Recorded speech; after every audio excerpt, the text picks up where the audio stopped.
How do you filter out good information from bad so that you can feel confident about your shortlisted property? This is a listener question that we felt deserved a whole episode. Welcome to Your First Home Buyer Guide, the podcast for first home buyers who want to move it along and become homeowners. But most importantly, it is for home buyers who want to get it right. I'm Megan and that was Veronica. We're both buyer's agents and probably old enough to be your mum. And that's a good thing because between us, we've got over 45 years experience to share with you and bucket loads of stories and avoidable mistakes. Together, we're going to make sure you get unbiased and real information you can rely on. We've got loads of free tips for you in this episode, and if you'd like more useful tools, head over to the website homebuyeracademy.com.au. There you'll get access to our free webinar, How to Buy Your First Home with the Right Amount of Debt. You'll also find the holy grail of home buying education, Your First Home Buyer Guide, the online course for people who want to be educated home buyers. We have created this for you to help you get on the right path to home ownership for your first home and beyond. But before we get into the interesting stuff in this week's episode, here's the boring bit, the disclaimer. You of course know that nothing in this podcast is to be taken as personal advice. We always recommend getting the advice of an expert in their field who takes the time to understand your personal situation. We've done our very best to ensure that the content is correct at the time of recording, but things change rapidly. So always check with the relevant government authority or your trusted advisors to get the most up-to-date information.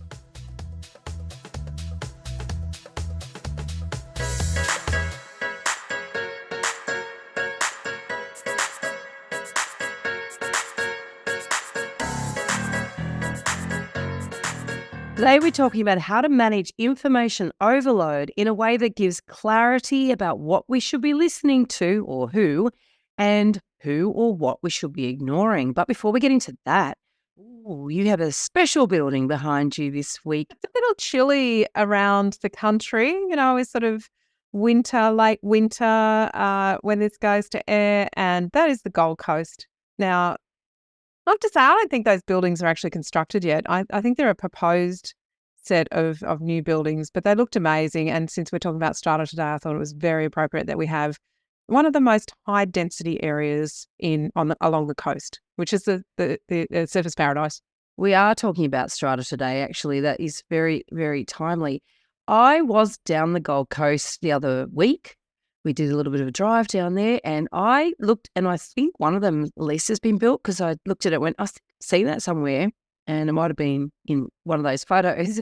There's a bit of a trend with buildings these days with big skyscrapers to actually have the scaffolding, not the scaffolding, the sort of the skeleton of the building visible.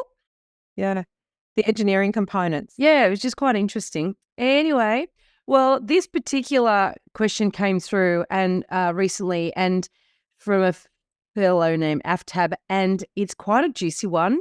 So I really did think it warranted an entire episode. Shall I read it? I'll read it and then you can take up. All right. Our biggest challenge is not knowing how to filter out the bad information from the good and feeling confident in making decisions about any shortlisted property.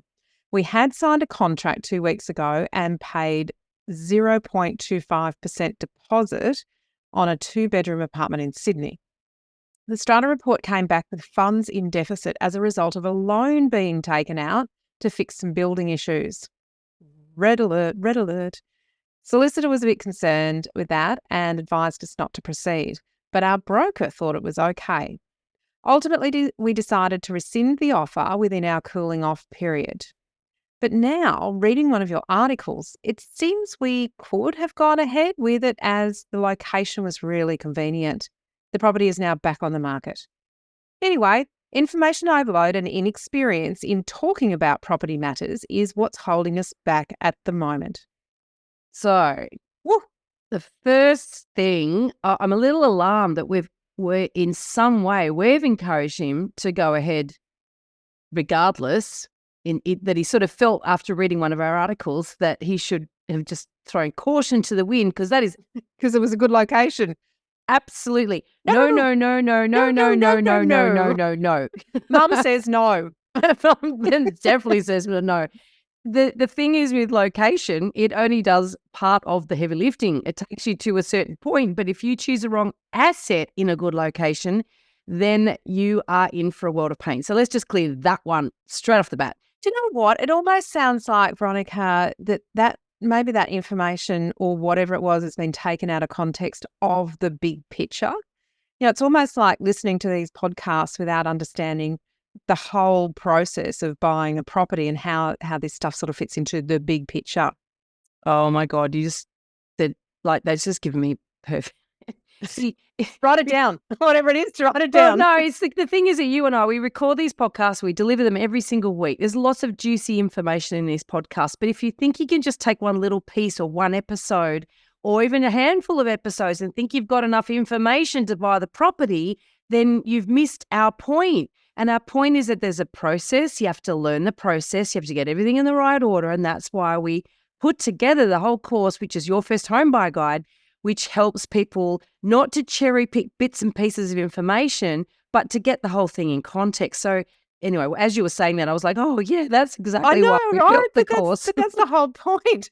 You can get the wrong bit, or you can get a really, really good piece of advice, even from us. But if you take it out of context or don't understand the big picture, then it's a really bad piece of advice for you. Yes. Now, so getting back to sort of the story. Sorry, we digress. Yeah, we do digress. Now, he was absolutely right to be cautious, especially with strata. And I'm actually really glad they did pull out of this contract based on what they've told us, because, of course, we don't have the full picture of that either. But one of the problems that they highlighted is knowing who to ask or who to listen to about what, right?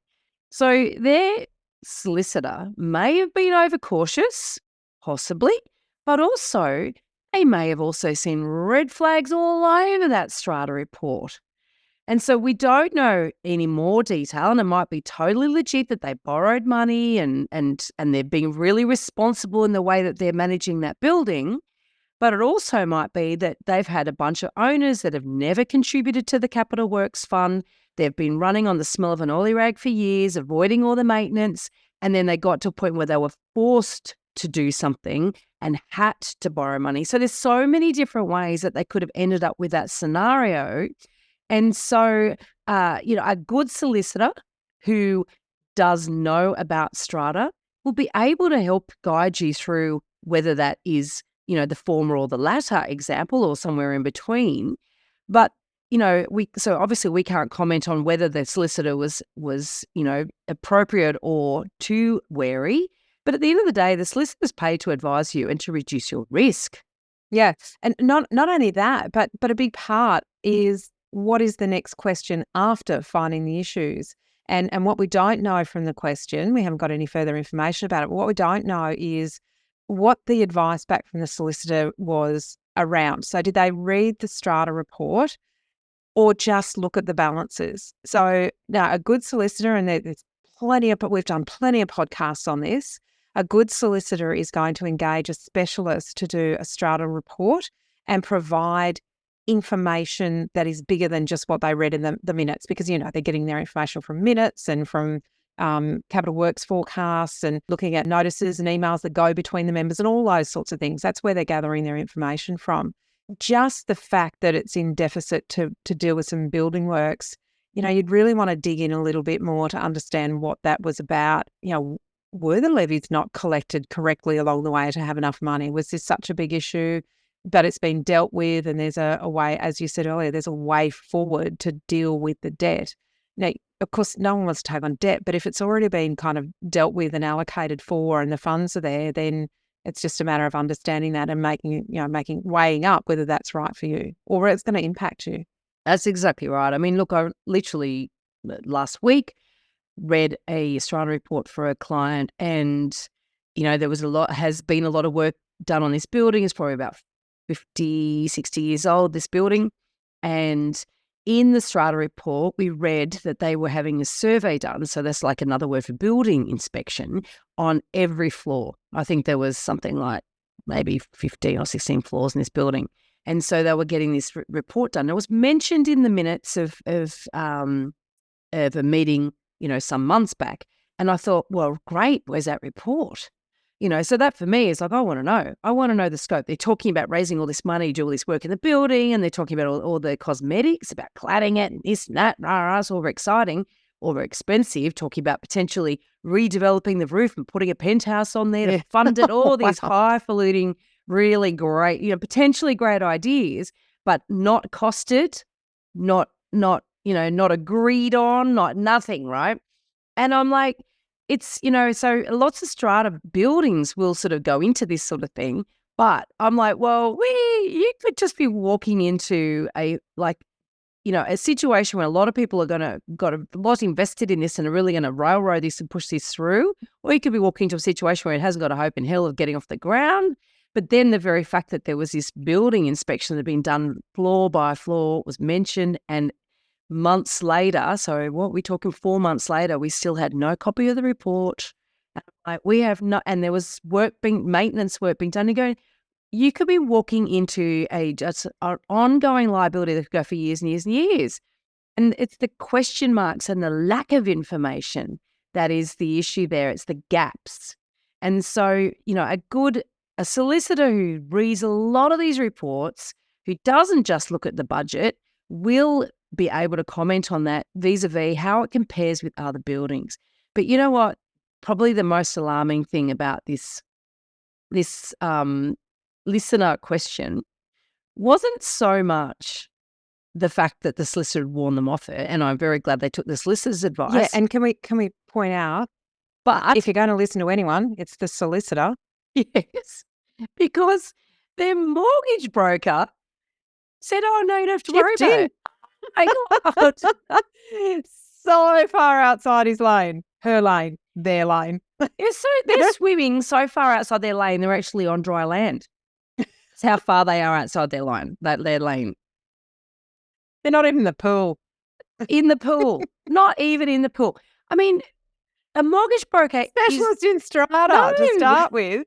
They don't have, unless they are qualified, they have specific qualifications and experience. And I don't know if you go from law to mortgage broking, it's not a natural progression.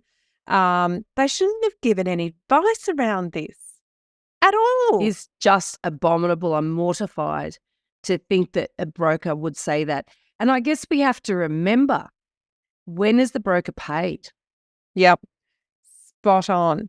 Because unlike most industries, there's no sort of progress payment in many parts of the real estate industry, and that includes for mortgage brokers. So mortgage brokers might do a large amount of work, but they only get paid if you settle the loan. Yeah. And we love mortgage brokers. You know that we love mortgage brokers. We're always telling you, very much so, get a broker on your team. It's really important to get a really good broker. However, this is an example of not a really good broker.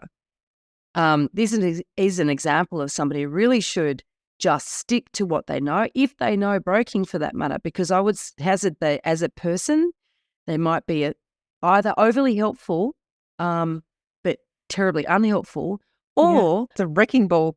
Just so ignorant that they don't know when to draw the line and not to offer advice. So I would be recommending, what I'd be recommending is get a new broker. Yes. You want someone who in that situation, they might say, oh, that's really interesting. Have you asked them about, or are there any other options, or is there, like, to ask the questions back to the expert? So it's all well and good. Like, we all hear things and go, oh, that just sounds a bit odd. What about this, this and this? Like, it's all good to raise questions with the other person, but to answer those questions when it's not your field of expertise is stepping so far outside your lane that it borders on negligence and willful negligence to actually provide advice to someone that is so far outside your area of expertise. Especially when they're actually going against what the solicitor said. I mean, wow, it's just nuts. So, but this sort of thing happens, right? Because in property too many people give advice outside their lane. It happens all the time. And that is why the very first step in our course is to assemble the right support team and to know what to ask of each of them.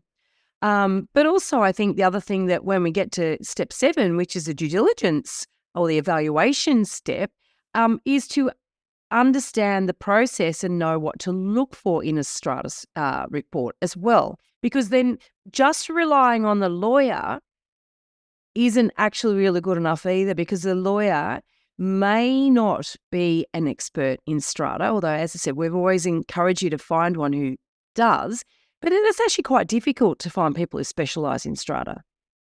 Yeah, it is, and it's very, very state specific. Like we always recommend getting a local specialist, but strata in particular is very state specific, and it's important to ask the right questions, have the right set of questions to ask the people who you're considering putting on your team and being your trusted advisor, because you're putting a huge amount of trust into the people who are giving you advice inside their area of expertise.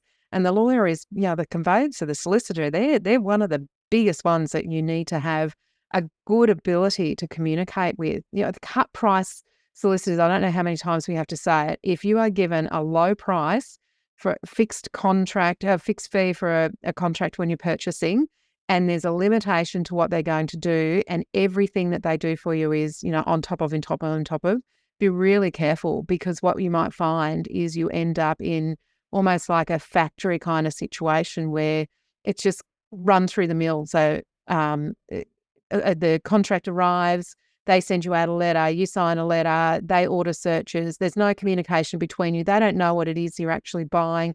You don't know what questions to ask them. They're not asking you any questions because they don't really care. You have to have someone who's prepared to go, this looks a bit odd. Or what is it that you're actually buying? The worst of that doesn't get us anywhere near enough. The worst example of that is where you've got a conveyancer or a solicitor and all they do is the conveyance, i.e. they don't give any advice before you commit. And we really, this is all about getting the right advice and knowing when to engage them and when to get them, involved and what to ask them at that point. And we talk about that. That's in the execution phase of, in your first home buyer guide, we teach you exactly when to engage a solicitor and what to ask them. We go through that in the execution phase. So this is a very, very important part of your support crew. Yeah, and the development for yourself as well. Because you want to be informed. You want to be an educated home buyer. You want to know what to ask, who to ask. Don't expect people to tell you in the process what to do and what the answers are. You've got to be educated on the front foot. What do you ask? I know. And this is not everyone's like us, like your mum sitting on your shoulder telling you what to do. I know it's annoying having mum telling you what to do all the time. Old woman voice then, Veronica. I know. Around 50-ish. I got a little bit shaky. No one wants to be told what to do by their mum. But we're here with your best interest at heart. We're sort of your property mums. Anyway, we have 2 episodes of the podcast that you should go back to listen to that deal directly with buying strata. So if you are interested in this area, you're looking at buying an apartment, you want to get a deeper understanding about what to look for, back in episode 47 and episode 56, put the links in the show notes. Some great input there from some really good lawyers. 2 lawyers. Yeah. Yep. So we've already said it. When buying strata, look for a lawyer or conveyancer who specialises in it, because there is a lot that can be overlooked by those who are not experienced in the area. Let's also quickly talk about the area in which they were looking at buying an apartment, because there's another little red flag in here that I know as a local expert, right? There we go. Hey, here's that local on the ground, long experience. We're giving you a little bit of a little insider run. It's just giving you an insight into how an expert views this. Now, I'm not going to give you the suburb that they're looking at buying in, because we don't want to be that specific, but it is a suburb that is within, it's like 4 kilometres from Sydney CBD. So inner city, really quick commute, like 9 minutes to the city by public transport or something. So it's a really great pocket. It's industrially, it originally was industrial, and it's still in the process of redevelopment and being changed from an old industrial hub to quite a high density area with lots of apartments. And some of those apartments are better than others. I would say there's a minority of buildings that I would want to buy in that suburb, because there's just a massive supply of apartments. There are some that overlook a park, for argument's sake, and they're lovely, and some really lovely buildings there, and some buildings that are very well run, and there's some that are shocking, right? So there's a real spread. Sounds like life, really. It's quite a spread. Quite a spread, right? But there's a clue, because there's not a lot of A-grade buildings in that area. And then within even those buildings, you want to make sure you're buying a good apartment, right? Because not every apartment in an A-grade building is an A-grade apartment, right? So there's a lot in the property selection you need to be thinking about. Buying in an area like this with a cooling off period, that tells me that there's not many buyers interested in this property. Because this is a high auction area. This is an auction-oriented area. And even if a property doesn't go to auction, often there's enough interest in good ones that the agent, there's no way they're going to offer a cooling off period. So these guys were able to buy this or sign a contract and exchange contracts with a cooling off period, which they were then able to rescind. They were able to back out of, right? Warning signal. Fact that was possible is a danger sign to me. And one of our maxims, one of our Home Buyer Academy principles is, if it's easy to buy, it's hard to sell. Yeah. Property that you can get a cooling off period where they're very difficult to get a cooling off period, that means it's easy to buy. And I think it's a bullet dodged. A bullet dodged. Now, a little side note to that. We've skipped over it, but we would never recommend that you overlook due diligence. Oh, God, no. Even if the location is amazing. You have to make sure that you're only buying A grade, or if it's not A grade, the issues that are with it can be overcome with some sort of intervention. Most aren't that great, so don't just focus on the location as being the driver. Have a look at the bigger picture. The whole picture has to make sense. Yeah, and never gloss over some red flags. And I think what I would say too, to have anyone like him who's thinking that they've got just enough of information from us to make good decisions, he hasn't got enough. And if you're listening, you should do the course, because you need more, right? You need to piece it all together. Yeah. So I just was a little alarmed. It's like, oh my God, almost going to override the solicitor and side with the dodgy mortgage broker, because he'd read one thing that we put out there and took it out of context. Right. So that's the moral of this story. And we hope you take a lot get it out in of order, this. do everything in the right order, know how to do the due diligence, know how to get the right people on your support crew, who to listen to, and don't try to buy a property that's easy to buy. In this episode, we've only touched on a tiny part of the huge amount of things you need to know to become an educated first home buyer. There is so much more for you to do. You can learn all of the steps in the right order and avoid all of the mistakes that others have made in our 10-step online course for first home buyers. If you'd like to learn more about the right process and avoid making rookie errors, become an educated home buyer. Head over to the website, check out your first home buyer guide, the course that we have created for you. And don't forget to subscribe to the podcast so you won't miss an episode. And if you've liked what you've heard today, please give us an iTunes review. It helps other people find us. And of course, I know it's a bit cringy, but we're going to ask for 5 stars. Thank you. Thanks for joining us. We hope you've found this really useful. And if you have, please share the love with others who you know are in the same boat. We'll be back next week with more priceless stuff.